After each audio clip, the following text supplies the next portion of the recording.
Buon pomeriggio a tutti ragazzi, ancora scossa di terremoto, stavolta in Campania ed esattamente in provincia di Potenza.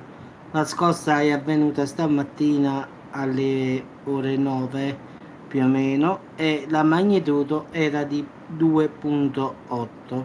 L'epicentro più o meno è stato rilevato a Muro Lucano, cioè in provincia di Potenza, mentre diciamo la profondità era solo di 8,9 km, quindi molto diciamo superficiale, quindi è stata molto sentita tra la popolazione locale, quindi è stata sentita nel raggio più o meno di 10 km.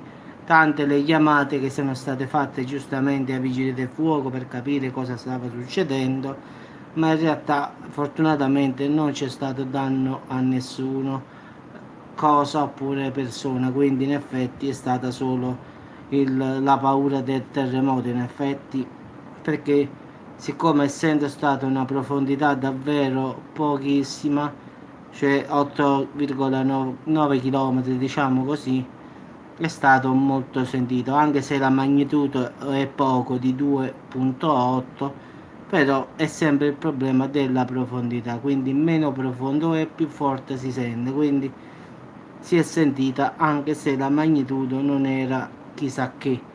Tante giustamente le chiamate a vigili del fuoco sui social, al finale non è durato pochissimo, quindi è tornato tutto alla normalità, quindi in effetti le Potenza diciamo è più o meno vicino Salerno, quindi dove abito io, però io qua sinceramente non ho sentito nulla, quindi non lo so, però la gente del posto più o meno entro una decina di chilometri l'ha sentita veramente, diciamo, non forte, però ha sentito ballare la terra sotto i piedi. Quindi ragazzi vi auguro una buona giornata e speriamo di non fare più video sui terremoti. Già ne abbiamo fatti due da stamattina, penso che possano bastare. Quindi ragazzi vi auguro una buona giornata e ci sentiamo come sempre al prossimo video. Buona giornata.